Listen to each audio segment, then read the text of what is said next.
someone who has struggled with staying consistent in your health, if you've ever started, stopped, and started again, or maybe you've looked in the mirror and said, I know I'm capable of more, but I just can't seem to stay disciplined, then today's conversation, it's for you. Because today we're not just talking about working out, we're talking about what actually creates results long term. Today I'm sitting down with someone who has personally helped me level up my fitness for the past 8 years, even through COVID. But what you may not know is that she's not just a trainer, she is an elite endurance athlete. Jennifer has competed in ultra marathons, including 100-mile races, where she didn't just participate, she won. Her first ultra marathon, she took first place overall, running up and down a black diamond ski course for 12 hours straight. She also placed first female in the Stonewall Jackson division and first female at the Massanutten 100-miler. She's been featured in Ultra Running Magazine, Trail Runner Magazine, and has represented brands like Athleta, Aquaphor, Bare Naked, Omron, and Go Smart, even joining elite running teams backed by companies like Patagonia and Merrell. But beyond all of that, she is one of the most genuine, grounded, and inspiring people I know. Jennifer, welcome to Real Talk on the Red Chair. Hi, Jennifer. Welcome to Real Talk on the Red Chair. Hi, Jess. Thank you for having me. Oh, you look so beautiful. Thank you. Well, before we get into workouts and routines, you mentioned something really powerful to me. Instead of focusing on obstacles, you want to start with what actually creates progress and results. A main focus on achieving your goals is having that support, those connections. There's really nothing stronger than the power of your community and fitness, right? So the bonds that we build, the shared grit, the mental toughness, the physical strength, and the showing up for each other, all is part of a strong community, right? Absolutely. You had us work it out as a community together during COVID. I mean, who Right. does that? Seriously, right? We didn't skip a beat. It was the next day. The next day we were half online, half outside. We were all together. We kept the same routine. We were accountable to each other. And that's really important in just your daily life, right? What are the biggest misconceptions that people have about fitness? So I would think one of them is that you could out-train your diet. I think that sometimes people feel like they can work out and then eat whatever they want. But I think that, you're taking steps backwards, definitely. And not only is it that you're no longer in a calorie deficit, but you're also hurting your recovery, your strength gains. So not only adding to weight, but also your strength gains. Absolutely. That's me. I'm guilty. I'm guilty. Okay. But why do people struggle with consistency? So I think what's important to be consistent is that you need a plan. You need to set certain days and times and give yourself a good 2 weeks, 2 or 3 weeks, and then it'll be part of your routine. You can't just haphazardly say, okay, I'm going to do this, a couple, reps of this, or not have a plan, or just pick a day, but not, different times. You really need a schedule. And once you have that schedule and you do it a few times, it'll become habit. So they need to give it a chance to become habit. Absolutely. So what does real progress look like? So progress would be strength gains, it's not only that just though physical, um, it's also, there's a huge mental piece of it as well. So the gains that you are making in working out, those gains can be transferred into your everyday life, into me as a teacher teaching school and transferring those things that I've learned, discipline, resilience, strong work ethic, and bringing those to my students. And then for an adult, they would bring that into their workplace and amongst their coworkers or their employees. So those are the real gains, I think, more than just the strength gains, but the gains that can be shared and expanded with others, Absolutely. improving life. So how does someone become consistent, especially after failing multiple times? I think you need to find maybe not only rely on yourself, but find a group, Yes. find others, because then you'll be accountable to each other. You'll have a support system. It's not going to feel so mundane or so not hard, but just maybe boring. But if you're accountable to others and, you know, energy is infectious and you're around Absolutely. people with positive energy, you're going to look forward to it. You're going to want to do it and you're going to want to be with those people. Um, so I think that would be if you can find, and That just it's not much reminded me fun. of our Saturday groups. Like I would never on my own just say, hey, let me wake up on a Saturday and go for a run and then have this hard hit We're workout. waiting for you. No, we're waiting for you. And it's like the whole crew is there. And I'm like, okay, we're going to do this. We're going to do this. And the run was always the hardest part for me before the workout. I would never if I was just by myself, but the group was there and we would all do it together. So Right. that had me do it. Right. And we had a plan. So, that also helps once you have that plan outlined for you. So just goals. You have all these goals. You have a goal of getting up, getting out of the house, meeting the people that are counting on you. So it's not that just you're doing it for yourself, but you're doing it for other people. So I think most people are selfless. So they're going to um, want to do it for others, knowing that it helps them. So it Speaking makes you of want to show up. Yeah, speaking of wanting to do things for others, that's what makes me think of you. Like I remember during COVID, I had COVID. I was sick. And so Mm. I couldn't go out and I text you because we normally would train early Oh, right. and I had missed our morning training and I'm like, "Oh, I missed it." And you were like, "Okay, open up Zoom. I'll join you right now." And you had a private just for me. And I was like, "Okay, here we go." You know? Yep. Let's just do it. Let's just do it. I love that. So, what do you tell someone who says, "Oh, I just don't have the motivation"? Well, find something that you are motivated to do and then change your mindset to um, make this physical journey, or this fitness journey, I should say, this fitness journey, not physical, fitness journey, um, along that mindset. So find something that motivates you and then just shift what it is that that you want to accomplish um, with that same frame of mind. Okay. So, how about strength training? Why is strength training so important, especially as we age?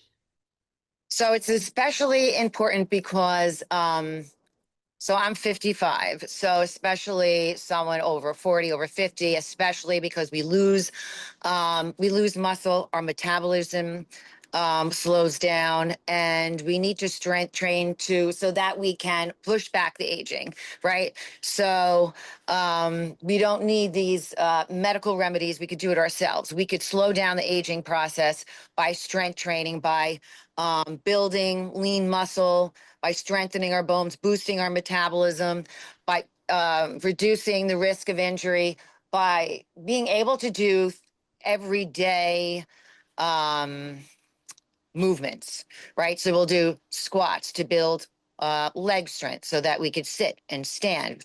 We do lunges so that we can build coordination. We do push-ups to build up our core strength, and we do upper body movements so that we can carry. And so we do these strength movements so that we can continue to do everyday activities. It's just to continue our lifestyle. And so that's really important. Absolutely. So if someone is just starting, where would they begin? They should they shouldn't go really full throttle. I'm going to work out every day, 3 days a week. They should pick 2 or 3 days and just start with that, and then build so that it's attainable. You want attainable goals. You don't want you know, you want to be successful. How does someone actually listen to their body? So you want to make sure that you're doing something that's challenging, but not too easy. You don't want to be able to finish your sets and then feel that, oh, I could do 5 more. So you want to make sure that it's challenging, but it's not too challenging that your soreness is pain or that you feel like you're completely crushed. Um, so you really want to, you want that sweet spot. Yeah. You've run 100-mile races. What does that teach you mentally? How can everyday people apply that mindset? So when I first, before I, before my first ultra, I asked my, uh, not chiropractor, I'm trying to think, my, um, needles, Oh, acupuncturist, acupuncturist. Yeah. acupuncturist. It's been so long. I haven't had acupuncture, thank God, for my knee. So I asked him, what is my biggest challenge, in finishing? I mean, I knew nothing. Like I literally, again, just showed up. And, and he said, your mind is going to go before anything else. And especially at night, your mind's going to go. And I thought, oh my God, I have it in the bag because I'm worried about my speed because I'm not fast. But if it's my mind, that I knew I had it in the bag that I could outsuffer most. So having the strong mindset that you can push past your perceived limits and not looking at, oh my God, how am I going to get to 100 miles? But instead, how am I going to get to mile 33? Because you want to get past that marathon point, right? So how am I going to get there? So you're making these small goals, and you're just focused on little goals. Mile 80, I wanted my Skittles. No matter what, I was getting to mile 80 because I had my Skittles and my I'm having my candy. So you just push through, you just push through it. Oh my gosh, I can't believe you mentioned Skittles. You know that That was my big motivation. Get to mile 80, have the Skittles, and then last 20 miles, no problem. You can't, you're so sore, you don't feel anything anyway, to be honest. So it's, your body's numb. So you just got to keep that strong mentality. something, you and I have worked together for 8 years through different seasons of my life. What Yeah. have you seen in me that's changed from when I started to now? And I know I don't have your abs and your biceps, Yeah. but in the consistency of those workouts. But you've gotten stronger and you've been consistent. We would work out on the floor before the class. We would come, we would do some of my favorite workouts. So like kind of like CrossFit-ish mix, we would do on the floor. So, and you are up for any challenge. And I could just bring it because you're so trained and that you're unbreakable. Aw. Honest. But yeah, and you have that mindset and you have it in everything that you do in your work in creating this. I mean, this is really really impressive and takes a lot of courage. So the courage that you have gained in performance in say, fitness again is going to carry to other areas of your life, and you just keep building and becoming bigger and better. I remember being raised, I'm Latina and with the worst type of eating habits. And when you had said about aligning your workouts and also your food intake, that was one of the hardest things for me. For you, 2 years consistently while I trained with you, I just had meal preps, meal preps, meal preps. And that's when I really did see the difference. But I gotta be honest, I missed my Spanish food. I So mean, not to eliminate, but it's just that you can't think that, okay, I'm going to work out and I'm going to eat a whole entire pizza pie. I mean, definitely splurge. I mean, I come from an Italian family. We had an Italian pasta factory. Food, our Sunday, it looked like Thanksgiving or Christmas Eve every single Sunday with just like, enormous amounts of food. And I would try a little bit of everything, but just that people just can't make it a lifestyle that I work out and I can eat whatever I want every single day. But definitely, I mean, have that apple pie. Like I'm having that apple pie. absolutely, absolutely. So if someone is watching this right now and they feel stuck, what's the first step that they should take starting today? They should make their plan.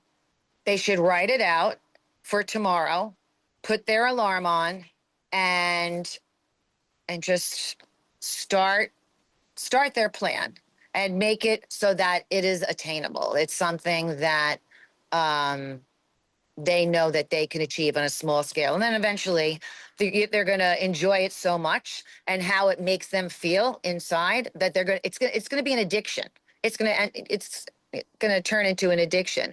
And when you have that community piece, that's a whole other, I fly back and forth to see the members at the gym. I know you do. You fly from Florida back to New Jersey and you go to all these different gyms. Everybody cannot wait until you have a class or till a meeting point. And even And when they all things get show up. close. They Yeah. all show up on Thanksgiving. I wasn't there on Thanksgiving. There was no class. They came in.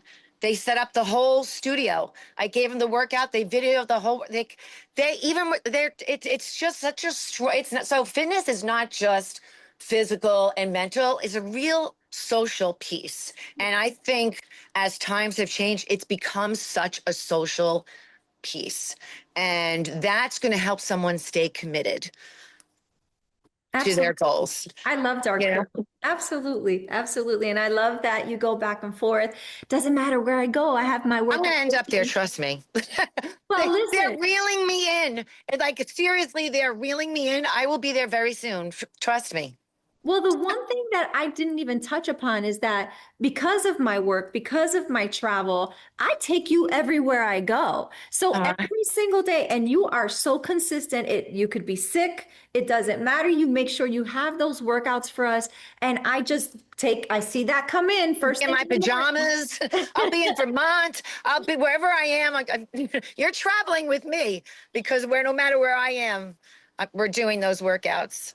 And I love that about you. And I appreciate that so much because wherever I am, whatever hotel, I just pick out a mat and some weights and I'm ready to go with you.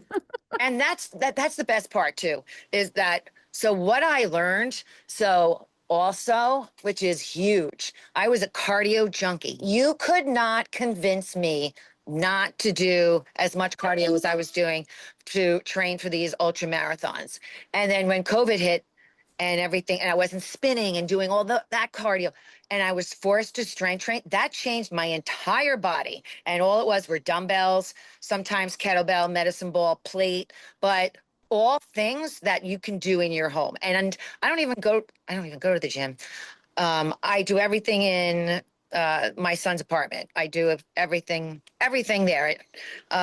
So Me that's too. Ever since you traveled and with my traveling, I have you had me get the Peloton. So I did do the cardio with the Peloton and I do your workouts with the weights and I have everything right at home and in every hotel room that I go to. right. They're like hotel workouts. But I'm telling you, it has completely changed me from being like skinny. I mean, skinny, like stick figure to actually looking healthy and fit. It's just, yeah, come I love it. Well, thank you so much, Jen. I you. appreciate your Thanks for time. having me. I'm happy to see you. Absolutely. If today's conversation resonated with you, if you saw yourself in any part of this message, this is your reminder that your transformation is possible, but it requires consistency. It requires discipline and the right environment. Hit that subscribe button. Drop a comment below. I'll connect you with Jen if you want those workouts because I highly recommend them. And share this with someone who needs this message. I'm Jessica Rojas, and this was Real Talk on the Red Chair.